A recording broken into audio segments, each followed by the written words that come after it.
This is the Daily Tech News for April 30th, 2025. We tell you what you need to know, follow up in the context of those stories, and just try to help each other understand. Today, Dr. Niki tells us how close we are to turning brainwaves into speech. And do we need age verification on the internet? Can we even do it well? I'm Tom Merritt. I'm Jenn Cutter. Let's start with what you need to know with the big story.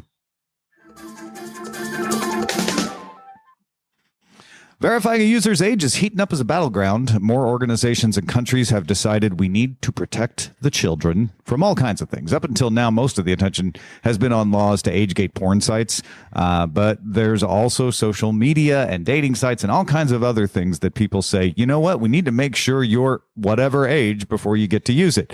In fact, there's U.S. legislation being considered to require age verification more broadly, and that's gaining support. So, Meta, Spotify, and Match, the dating service, have launched the Coalition for a Competitive Mobile Experience, a lobbying effort specifically meant to convince the U.S. government that operating system platforms, app store operators, should verify age at the app store level. In fact, the state of Utah already enacted a law in March that requires app stores to verify user age or parental consent in order for kids to use certain apps. A federal law is being drawn up along the same lines. At the same time, Ars Technica's Ashley Belanger has an extensive write-up on the debate over age verification tools. Belanger notes that last month, a study was found that in areas of the U.S. with age verification for adult sites, 48% of users switched to searching for non-compliant sites, and 34% switched to searching for VPNs to get around the restrictions. Belanger also wrote an extensive history of age verification and how users have gotten around it. The U.S. Supreme Court will rule this summer on the constitutionality of age verification rules in Texas. Yeah, so there's lots of attempts about this. We talked previously about Discord trying out face scans in Australia and the UK. Meta and Google are both testing algorithmic approaches to try to identify patterns that indicate you might be a certain age or not. They're pretty good at telling adult from child. They're not so great at telling like a 17-year-old from an 18-year-old. But Jen, the Ars Technica article was really good at pointing out that every time there is an age verification scheme, people, especially really smart teens, figure out how to get around it. Whether there used to be one where you used your credit card to verify age. There's a lot of good info on that in the Ars Technica article, and kids would just borrow their credit card or borrow without permission their parents' credit card to get around it.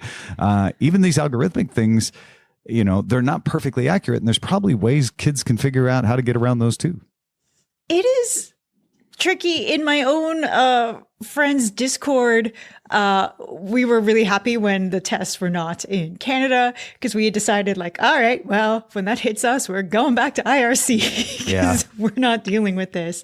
And then in gaming, for my friends with kids who are old enough, what was it? Counter-Strike had it where like you had to have a cell phone number or a credit card number.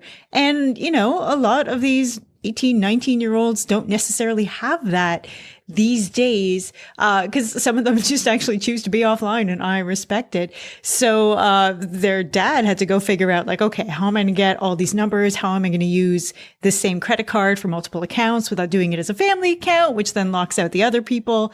There's a lot of hiccups, and I am the person who, when I was in my early 20s, did not look like I was in my early 20s. Mm-hmm. Thankfully, it was nice, but it was also really frustrating when I was, say, going to the LCBO or other places. And they're like, oh, is your ID real? It's Canadian. And I'm like, yeah, well, you know, Canadian ID is real.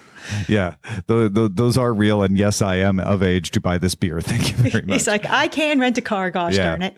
Well, and that shows one of the difficulties on the internet, too. Like, it's hard enough to tell how old someone is by looking, as you just illustrated. It's almost impossible to tell how old someone is by looking on the internet, which is why they're trying to figure out the analog for that, whether it's a face scan to be like, okay, we're going to have the computer do what the LVCO clerk was trying to do, look at your face and guess how old you are. Algorithmic approaches are sort of like analyzing behavior. They're probably more accurate than just a human looking at someone, arguably, but they're not perfect. I'm not trying to argue that there shouldn't be age verification, that there isn't a reason, but I feel like we're investing a lot of effort in the no one's responsible end when we need to also invest in the how do we get parents and kids to have enough education to understand what is working and what is not, and how to sort of prevent the kids from going to those places in the first place. And I know the objection is like, well, kids are going to do it anyway, but a lot of that will work for a lot of kids to educate them like, hey, beware of this stuff. And then you deal with the age verification algorithms and all the privacy implications those have and try to figure out that end of it as well. And I'm not trying to pretend I have the solution to that end either. Yeah, this definitely stops, say, the 11-year-olds from checking out things. But I am in the age group where I figured out how to beat Net Nanny, how to beat all this stuff. Kids in schools with these gates, they know how to beat them. When you start having faces, okay, how does it work? AI generated images seem to work pretty well for a lot of these things. Yeah, but let's assume that it gets better and it can tell a generated image from a real image. Eventually, they'll just get a friend to sit in the seat, during the face scan. Exactly. You can borrow an adult. So there is no end of ways around these sorts of things. That doesn't mean they shouldn't be used, but we need to understand that. That's what the Ars Technica article was arguing too. Is we need to understand that when we're crafting these things and not pretend like tech can just solve it perfectly. And from the privacy standpoint, okay, let's say I use my face for mine. That's great. And then let's say one of my cousins who also looks really young also needs my face. Does that become a problem? Because how long are these sites saving my face? Is this all linked to me forever? Is this going to link me across the internet for every site that I visit? Honestly, if we solved online ID itself, right? The idea that I should have my own information under my control, and that became pervasive and essential, and you had control, so there was not a privacy concern because you could decide who knew what about you. Suddenly it would become a lot harder to pretend you're not the age you are because you'd want accurate age for other reasons. Kids are going to want an ID that says they're under 18 to get a kid discount, or to get into a game that's age gated the other way, where adults aren't allowed to play it, or communities where adults that aren't parents aren't supposed to be in there. And if we had a really good identification system that was privacy protective and under your control, suddenly a lot of these problems become easier to solve because they're just sorted out by behavior. Yeah, well, there was a lot of games that I could not play as a teenager, like South Korean RPGs, because you needed a specific country ID to even sign up. So I'm thinking okay, what if we do this by country? Because I would legitimately feel a little better if I knew that my data was being kept local. Yeah. Ish. And you don't even need to keep the data to determine an age. You can just say, keep the yes or no, they passed the test. You don't have to keep the facial scans. But if all our identification is under our control, then again, it's a whole better situation for a lot of reasons, not just this one. DTNS is made possible by you, the listener. Thanks to Adam L., Tony Glass, Philip Less, and our new patron, Alex. Yay, Alex! Thanks, Alex.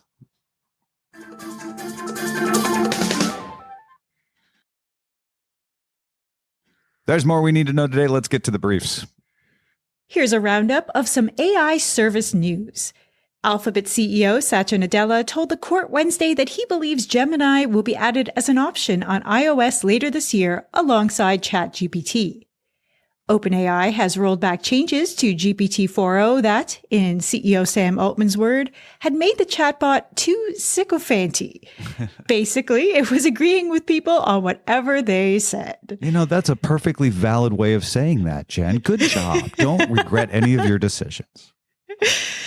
DeepSeek updated its Prover model, which can solve math proofs and theorems. Prove v2 has 671 billion parameters and uses a mixture of experts architecture. Xiaomi launched its own open source reasoning model called Mimo. Xiaomi claims it can outperform OpenAI's O1 Mini and Alibaba's Qwen models. Alibaba just updated its flagship model on Tuesday.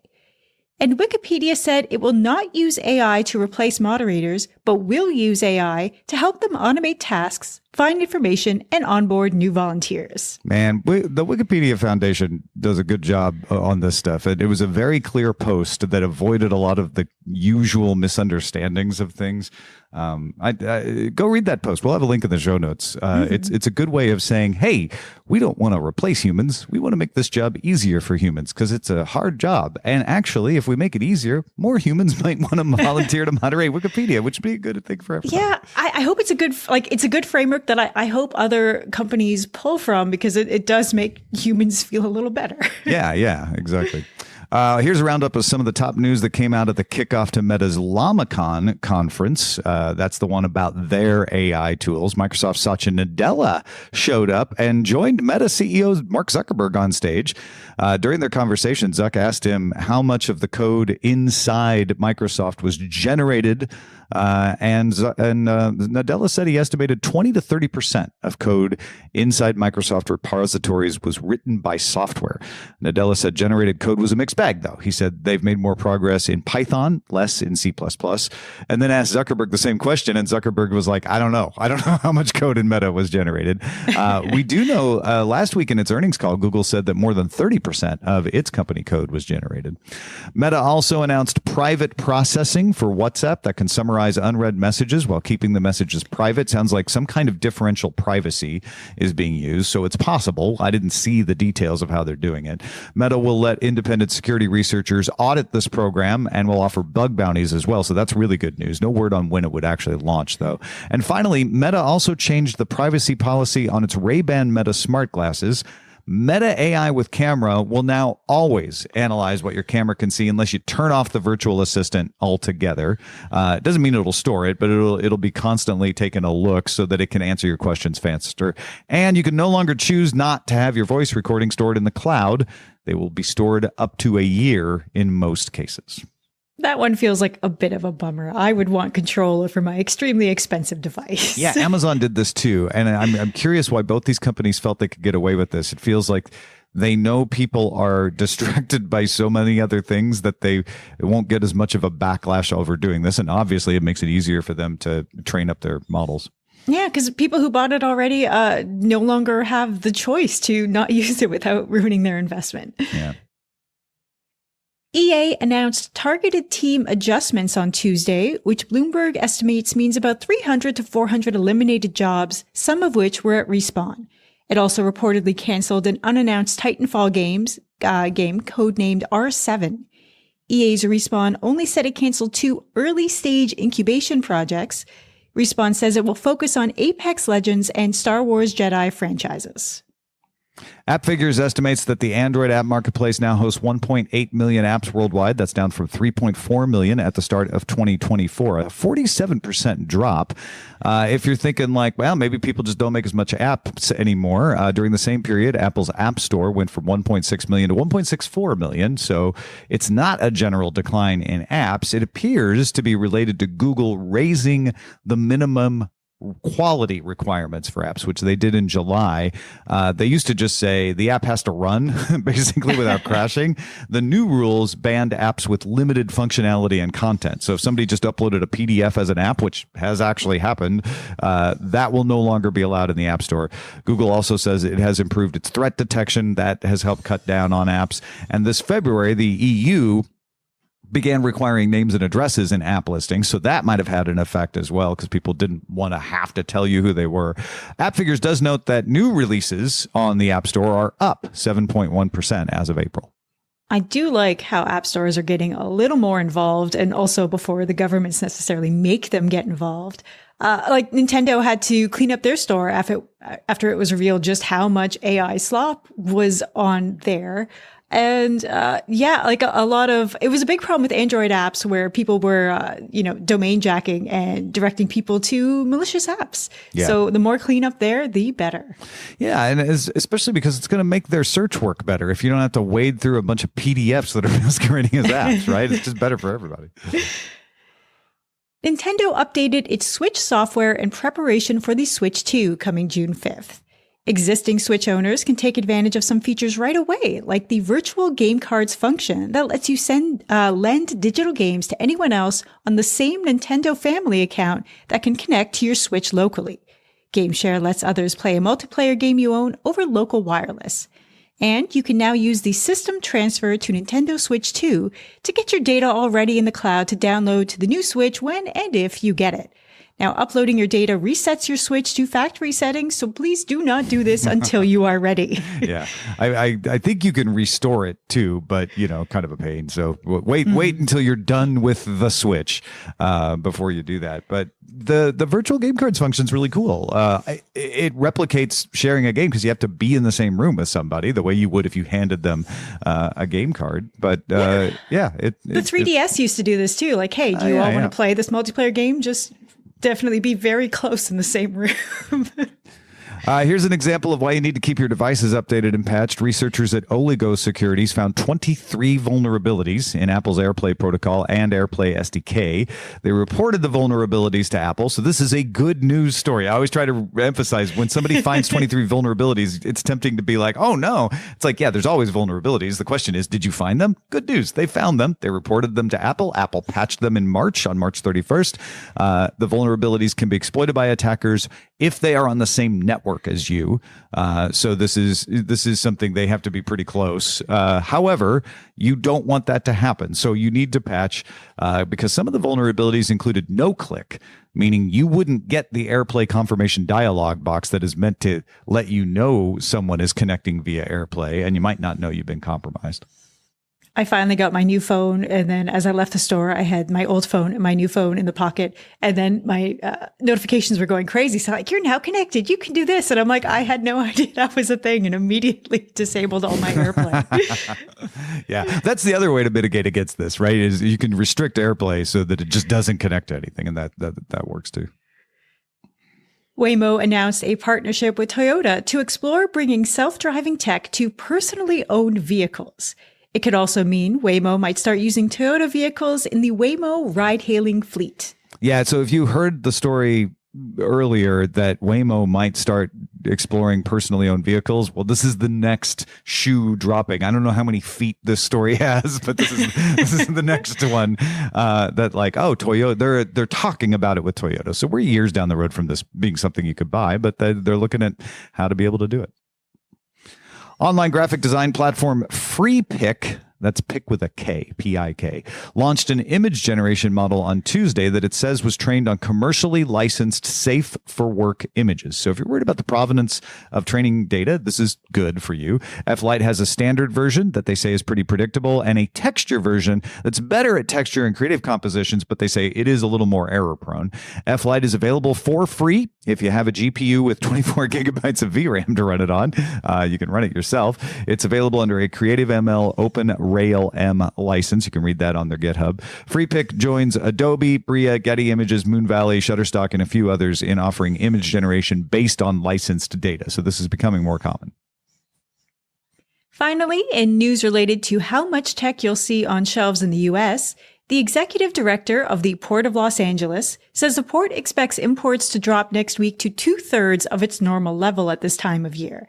He expects retailers now have about 5 to 7 weeks of inventory left before you see your choices reduced on shelves. Yeah, this isn't exactly a tech story, but we included it because I think a lot of people have been saying like, oh, I better hurry. And for a long time, I've been saying, well, we don't know what's going to happen and when it'll have an effect. And this is the first person in a position to know, because it's the person that runs one of the major ports in North America saying like, all right, you've probably got, if something doesn't change in the next 5 to 7 weeks, you'll probably start seeing effects on availability at that time. Now, this is for all goods, so it may affect tech differently because there are more exemptions for certain kinds of tech like smartphones and stuff like that. But, cables and accessories and things like that, you might see things change. And it might even spill over to Canada, Jen, because even though you can do imports, a lot of stuff comes through the port of Los Angeles. So there might be some halo effects to Canada and Mexico as well. Yeah, because a lot of ships in BC then drive stuff to Alaska and down south and the other way. So so Canadians are keeping an eye on this. But there's also the companies like, for example, Nintendo, who front-loaded as many shipments as possible just to try to stave this off. Yeah. And that's what he's talking about is pretty much all companies have done that. And now they've got, they've got a certain amount of inventory depending on who they are before they run out. Those are the essentials for today. Let's dive a little deeper.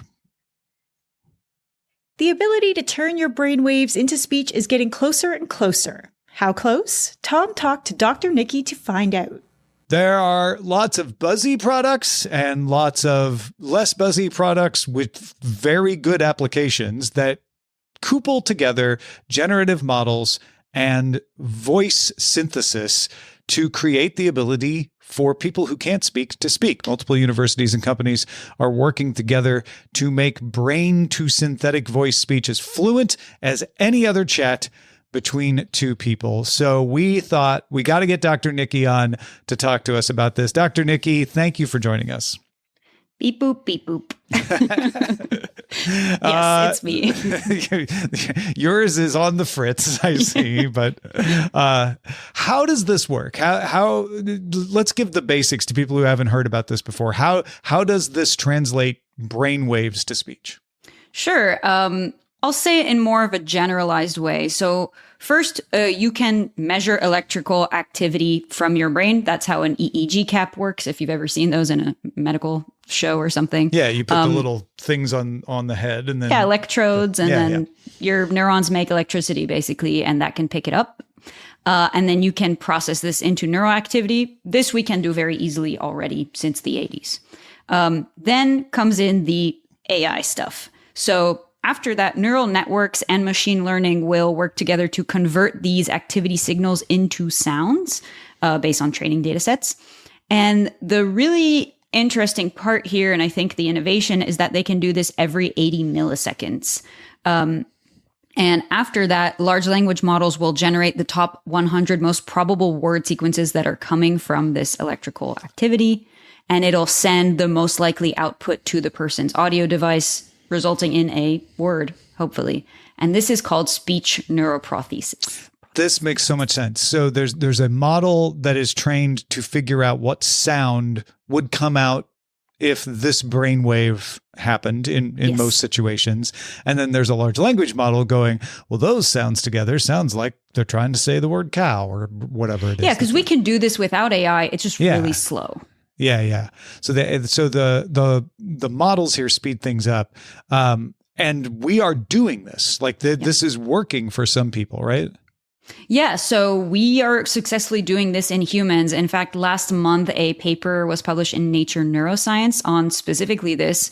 So a clinical trial patient named Anne had severe paralysis, and in the use case here with this prosthesis, she was able to drive a continuously streaming naturalistic speech synthesizer, say that 10 times with a normal voice. Yeah. And it was trained actually on her voice that was from recordings from before she was paralyzed by a stroke. So we have some audio from that, and let's have a listen.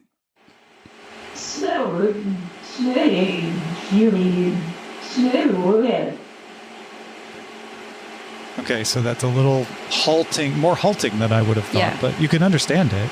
Yeah, it says, so did you do it?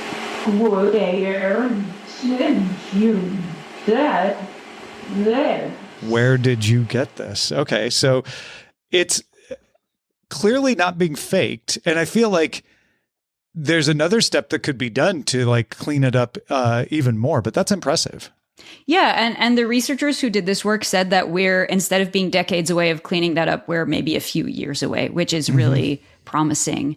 And like we mentioned, one of the biggest problems with the current neuroprothesis, even before this one, is latency. If you've ever heard audio from Stephen Hawking, you're familiar with this. But with this new method, Anne and this patient did not need to wait to finish her sentence to start a new one. She can have kind of slower, but still conversations, which was really not an option before. and it reduced the lag between her brain signals and the audio output from 8 seconds down to 1. So it's a pretty big improvement. But as you can hear in that clip, she's still about at a third of a rate of normal speed of conversation. Yeah. And the first thing that occurred to me when I looked at it was like, well, you could just take the text of what she said and run it through any text to speech and make it sound better. But that's going to introduce lag, right? And you have to wait for the sentence to finish to make sure that and in this case, it's, the text was visible in this video because that was like showing her what to say. But the goal would be that she's just using her own words, so you wouldn't have text. So that would add an extra step. What makes it so difficult to synthesize it, quote unquote, on the fly? Yeah, so one of the major obstacles right now in the development of brain to voice technology is the amount of time that it actually takes participants to learn how to use the system. Because it's not just straight up, we plug something in your brain and then you just talk in your brain and it comes out. It's actually mapping onto the area in your brain that's responsible for movement of the muscles of the face that are related to speaking. So you have to kind of learn what kind of brain impulses to make that would maybe move your lips a certain way that would make a certain sound. And that sounds complicated because I think it would be in real life to have to do this. Yeah. So this is happening in the motor out cortex, of practice. Like these are people. Yeah, if you've never done this before, they're not doing this every day. Yeah. Exactly. Potentially, you could generate speech by going into other brain areas. We know that there's other areas in the brain that are responsible for different things related to speech, not just the motor properties, but it's complicated, but lots of other things that are related to speech. But some scientists note that this might lead to you saying your inner thoughts out loud, which I thought was that's what insane. everybody's worried about with this kind of thing. So yeah, you want to be careful. Like that would be an advance to be able to read your inner thoughts out loud, but that would bring up a whole other. That's some evil villain stuff right there. The whole other list of ethical questions once you start doing that. Exactly. It's good to remind people that is not what is going on with this. Yeah. How accurate is this right now? You know, I was pretty surprised. The neuroprosthetics lab at the University of California, Davis, claimed that they were able to decode speech at a 98% accuracy rate. Considering that it's an LLM that's putting the output out, you're going to have some errors. But for someone who may not have had access to something like this before, that's pretty awesome.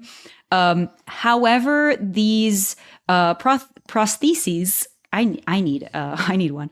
They can't capture important speech qualities like tone and timing, so they're going to keep working on that. But overall, I think this is, for once, a really cool use of AI. Yeah, and I think it has all the hallmarks of something that could become really common really fast. Yeah. So this is the kind of thing that models are very good at, is being trained, machine learning models in particular, being trained like to recognize this means that kind of sound. Large language models, very good at predicting like, well, if these kinds of sounds are coming together, it's probably this word, right? Mm-hmm. So we've got technology that can do this. And if the barrier to entry is training people, that feels like something that the more they do it, the better they're going to get at understanding how to train people and get them proficient at it faster. And then it's a matter of just smoothing it out, like you said, and creating tone and timing. I don't know about you. I wouldn't be shocked if this just becomes natural when people lose the ability to speak or are born without the ability to speak, that the doctor just says, well, let's sign you up for the training, and get you on your way to talking this way. It might become something that we're just used to seeing in the real world. We should put this in our next predictions episode for 2026. But I think this is one of those things that is like such a perfect use case for AI, and it's for good. And it even if it works 40% of the time, that's still better than not being able to speak at all, if that's what you're going for. Maybe some people don't want to use it, but if you do want to be able to speak and you're able to speak at a 1/3 of the speed, that's a huge improvement on 0. So maybe, I'm sure there's ways that this can go wrong, but it almost feels like you can only win with this kind of technology, and the rate at which these kind of things progress with how fast models are able to learn looks like it's only looking up from here. So good news. Yes, good news Yay. again. Dr. Niki, thank you so much for bringing it to us and helping us understand it. If folks want to follow what you do, where should they go? Absolutely. So I will post this over on my website, NicoleAckermans.com. And you can also find me at my name on Blue Sky, and I'll see you there. Thanks, Niki. Of course. We listen to our supporters because we make the show for you. I mean, we love doing it, but if you weren't listening, it really might not get done. So if you have a few minutes, please fill out our annual DTNS survey. Let us know what you think about the DTNS family of shows, what's working, what's not, what thoughts you have. It really helps us improve the show, and it's fun to do. There's a lot of questions about Pi, so go do it. dailytechnewsshow.com/survey.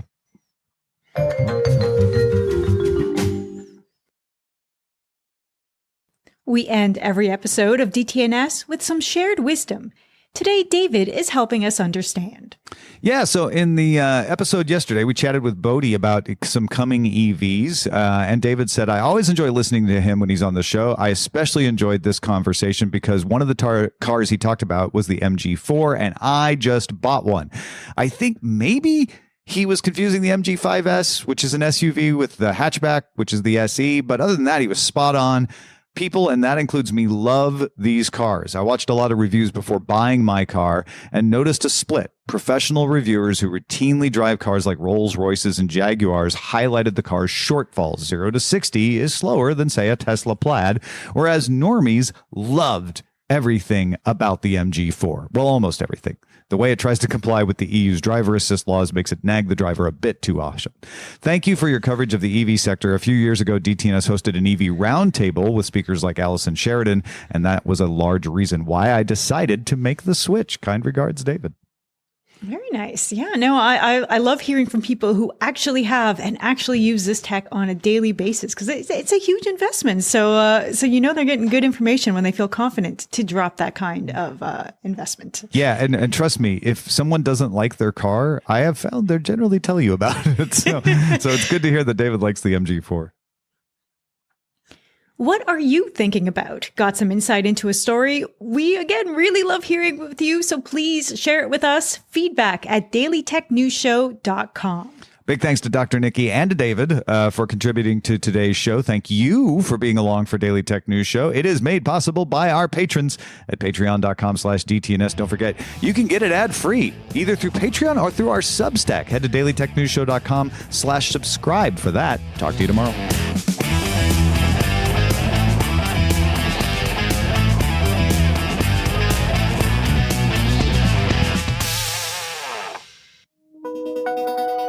The DTNS family of podcasts, helping each other understand. Diamond Club hopes you have enjoyed this program.